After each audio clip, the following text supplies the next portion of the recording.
Hello, everyone, and welcome back to the Football Chuggu Podcast. My name's Thomas Durning, and today I'm joined by my co-host, Pearse McLaughlin. Hiya, how you doing? Not bad. On today's podcast, we'll be discussing all the latest Premier League news, previewing this weekend's Glasgow Derby, and at the end of the podcast, Pearse will give a rundown of all the latest Asian football news. Coming up next, we'll be discussing the latest Premier League news. So the big news coming out from the Premier League this weekend is that Brendan Rodgers and Graham Potter both lost their jobs at Leicester and Chelsea. We will start by reacting to the Brendan Rodgers news. So Leicester confirmed on Sunday that Brendan Rodgers had left the club after they were defeated by Crystal Palace 2-1 the previous day on Saturday, which leaves Leicester in the relegation zone. So, Pearse, what was your reaction when you heard that Brendan Rodgers had left Leicester? A bit surprised, because obviously he did want to. I think he kind of wanted to leave early on in the season, and he kind of did upturn the results in terms of but just before the World Cup. But since then, the form had just kind of hit a major a downturn, and the English Premier League is known for being cutthroat, and with it just being a matter of like 6, 7 games, 8 games left. Leicester actually in a dogfight and they need wins. And I don't think they would have got it with Brendan Rodgers. That's what they both think. And at the end of the day, like, Leicester haven't been good enough this season. And if you can't get it, the results so far this season, then I think like, you've seen as well with the other clubs around about them all sacking the managers and all getting an instant impact, especially like Crystal Palace, Roy Hodgson got an instant win. So I think they're looking for something similar because they're at Leicester a bit stale under Brendan Rodgers. Yep. I wasn't surprised, to be honest, when I saw the result that Crystal Palace had defeated Leicester in the last minute of the game as well. I did have a feeling, in a way, I do feel sorry for Rodgers because he hasn't really been back last couple of transfer windows. They went and they started the season. I think they'd only signed one player. And all the other teams around them is strengthened. So they were kind of at a disadvantage with that. I've watched them a few times this season, and I just felt that the team was, as you said, it was going a bit stale. They've got a few situations with I think Tielemans, who's running out of contract this summer. So I think there's a few players in there that are kind of thinking ahead as to what their next club is. Um, you know, uh, and the fact that they're 19th in the table, and although they've not made a lot of signings, you look at their team and you think that they shouldn't be 19th. And I do think that Leicester owners, they really wanted to keep Rodgers. I think they really wanted to try and keep with him to the end of the season at least. But I think now when there's about 10 games to go, I think you look at the yeah, I think you look at the other teams around them who've also sacked their managers and got someone else in. You can see the impact they've had. So I think Leicester just looked at it and thought that you know they need to do the same and try and keep themselves up this season. So, do you think it was the right or wrong decision? What do you think? Ultimately, I think it is the right decision. I just think they could have done it a lot earlier. They probably could have done it in January during the World Cup. And that way they did that. They did an opportunity for a new manager to bring in some players that he wants to suit his system. Um, but it's probably going to be someone that's similar to Sean Dyche at Everton. It's going to be somebody that's kind of away from Leicester still. I think it'll be somebody more because let's be honest, Leicester have been so leaky at the back that you can see goal after goal. They look very suspect. So I think there will be someone that's kind of on an interim basis. I think it will be someone that will just kind of shore up that defence and try to get the best out of James Maddison and Yuri Tielemans to create chances because they've got a good side.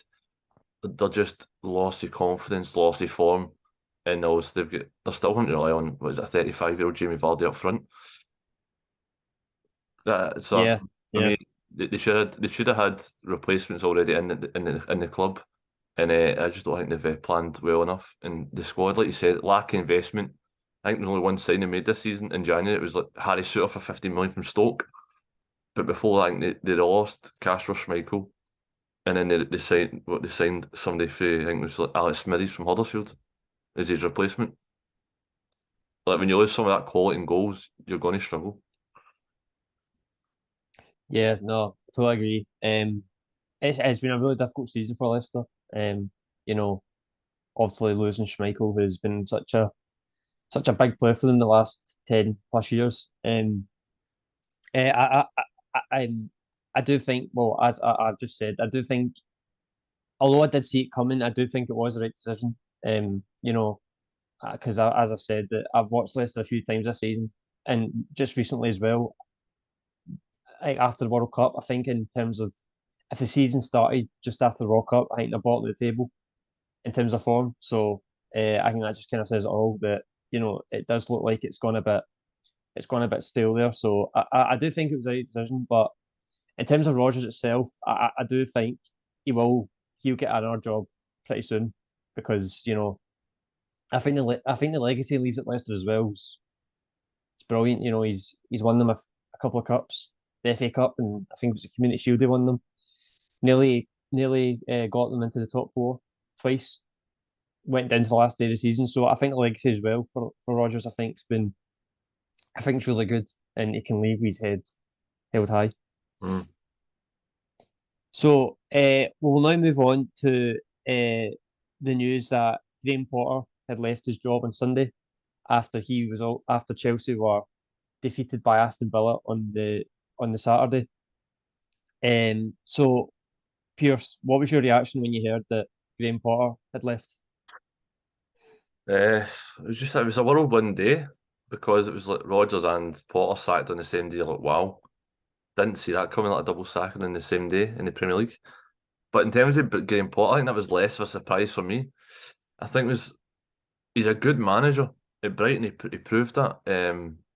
Consistently, he made them a Premier League club, and De Zerbi's then built on that success, and he's done even better in his short spell. But in terms of Graham Potter, he built the foundation at Brighton, and he's made them a really good club in the Premier League now. You'd be surprised if they actually ever go down now because they're that solid in terms of the foundations of the club. But in terms of Chelsea, I just think it was the wrong club for him. It just didn't suit him. And the fact is, with all the money being spent, and I think they were Todd Bowley signings, they were not Graham Potter signings. Like he's come in and he's just been like, "I'm giving you these players, do your best with them," and he just couldn't. And a lot of players, when they get left out the squad because there's so many players in that club, they were just having fallouts and whatever, question the manager, maybe just going straight to the board.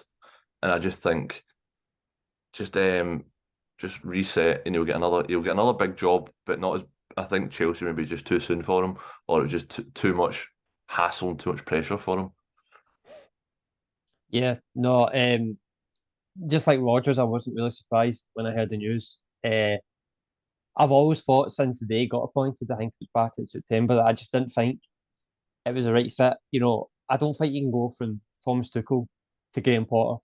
And I think Graham Potter's a brilliant manager. I really do. I think the job he done at Brighton was brilliant. But Tuchel's a Champions League winner. He was constantly fighting for the Premier League title in the time he was at Chelsea. So I just think from going from Tuchel to Potter, who hasn't been in that situation in terms of being at a big club like Chelsea and competing for titles, I just felt, if it didn't go right for him or it didn't start well for him from the start, I felt he would have problems. And, I think throughout the whole time he was at Chelsea, he just didn't get results. I do feel sorry for him because, the Chelsea owners, he's got the checkbook out and he's thrown money at the squad. And, they've signed countless players and Graham Potter's had to try and get them into a formation that works. And like when watching them, although they dominate the ball, but they don't really create enough chances, and like when they do create chances, they don't finish them. So, but they also concede at the other end of the pitch, and I felt that the more games they were dropping points and either drawing or losing, they weren't winning. I just felt that it was going to be a matter of time before he was going to lose his job, and the fans never really took to him as well from like the first game. So I did think it was. I did think it. I could see it coming when I did hear the news that I wasn't really surprised. So I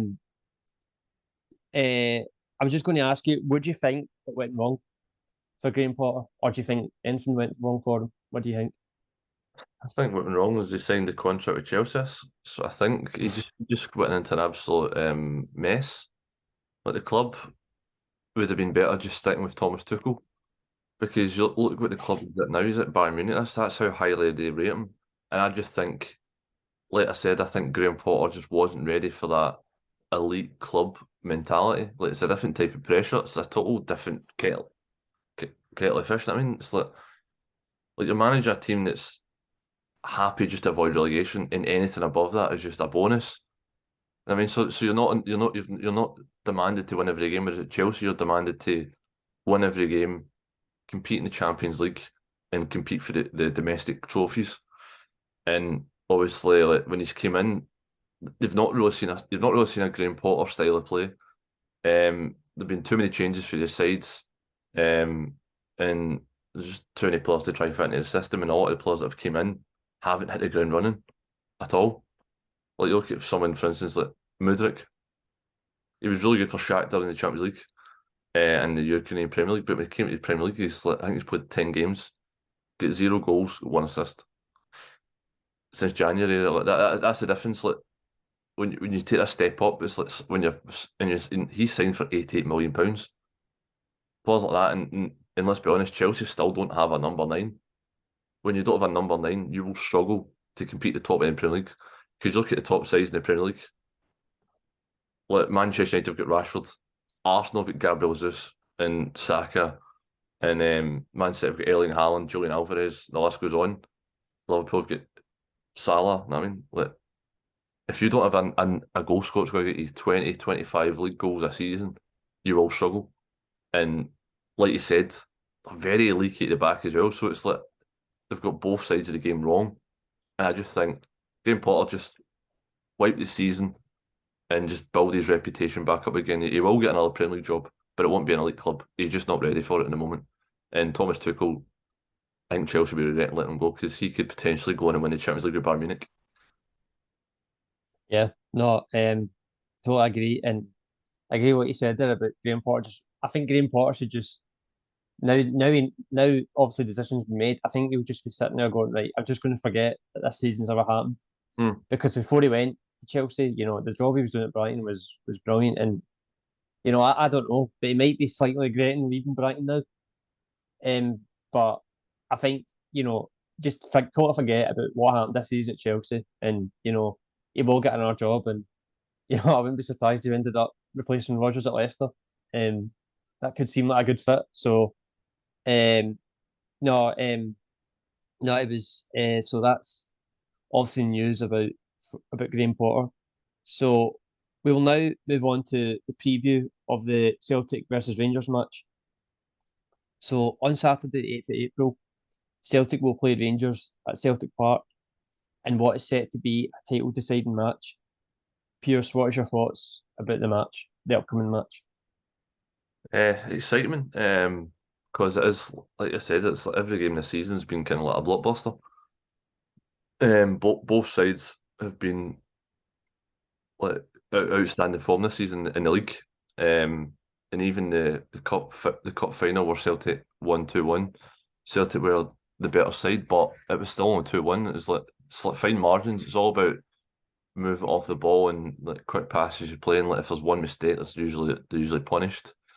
And you've seen when Michael Beale came in at Rangers, like the first game, 2-2 game, it's like Celtic didn't play great, but Celtic always find a way to come back. So, and the fact is, it will be at Celtic Park with no away fans, which I do think it kind of kills the atmosphere, but that is basically just an advantage for the home side.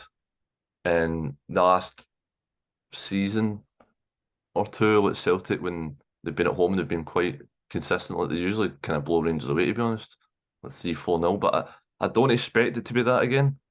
But I do expect a Celtic win. I would probably say like 1 or 2-0. Yeah. In my opinion, I think this is a must-win for Rangers. Obviously Celtic are 9 points clear at the moment. Games are running out. We're into the end of the season, coming up to the end of the season now. So I think this game will decide the title, in my opinion. I think if Rangers win, then they've still got a chance. Although at 6 points is still quite a gap at this time of the season. And I think if Celtic win, they'll also go 12 points clear. And I think I think that I think that's really it. I think that's Celtic, although not confirmed. I mean, I think Celtic will win the title if they win on Saturday. Um, you know, my, in terms of the result, I do think Celtic will win, and I only think they'll win because of the fact that there is no away fans. That's not the reason why they'll win, but because they're a really good team. But I just think it must be for Rangers to come to Celtic Park, play in front of 60,000 fans with no fans for them. It must that must be it must be such a tough game to play in. And I just think the Celtic, they've just been ruthless all season. Uh, you know, Especially at home. I don't think I can't remember the last time they get beat at home in the league. And you know, they're in good form. All the Rangers are in good form as well. But I just think Celtic will have too much on Saturday, and I do think that they will win. Probably not a big scoreline. There'll probably just be 1 or 2 goals in it, but Yeah. I think Celtic will win, and I think Saturday will. I think we'll know for certain which way the title's going. I think as well another contributing factor for both sides. It's like I think Rangers might be potentially losing Raskin in the middle of the park, who's their new signing. He has been very good for them in terms of kind of offering that balance of box to box as a midfielder. So potentially could see the same midfield that did start in the cup final. Your Kamara, your Lindstrom, and maybe potentially your Jack, or even your Cantwell, and also maybe Tillman on the right. But it's the same goes with Celtic as well. Like Celtic potentially are sweating over the fitness of Aaron Moy and Rio Hatate. And if you watch Celtic's recent performances without the two of them in the side, they look like a different animal. They don't look as potent and as dangerous because when you play someone like David Turnbull or Matt O'Reilly, they're very similar. They're not very. They're not high energy. They're more technical on the ball. And both of them kind of make the same runs. Tomoki Awata, who has just come in door for Celtic, did have a really good first start against Ross County away. But when you're playing Rangers, like I said, it's a different ball game. It's like the biggest derby in world football, in my opinion. And like the pressure of the fans, obviously, will be all Celtic fans, but if you're not performing, they will get in your back as well. It's like, and the millions watching across the world, it's like, if you take a bad first touch, they'll be hammering you. And like, you need to be at it from the first whistle because no matter how talented you are, it's about who works hard, who wants it more basically, and who will get the win. But it's set up for a blockbuster game, and I can see it being a fine occasion. I do think obviously with Rangers wanting to cut that gap down to 6 points because they don't want it to stretch to 12. Because if it stretches to 12, it's game over. And then their focus will solely be on that cup semi-final, which is comp as well. Yeah, just my final point on the game on Saturday. I think you made a good point there about the injuries because Celtic, although Celtic are probably the favourites for the match, Rangers might fancy themselves in terms of the injuries Celtic got at the moment. As you said, Hatate and Aaron Moy for Celtic are Celtic's probably two most crucial players. And for them to be missing out, if they do miss out, that could be a problem for Celtic's midfield in terms of creating.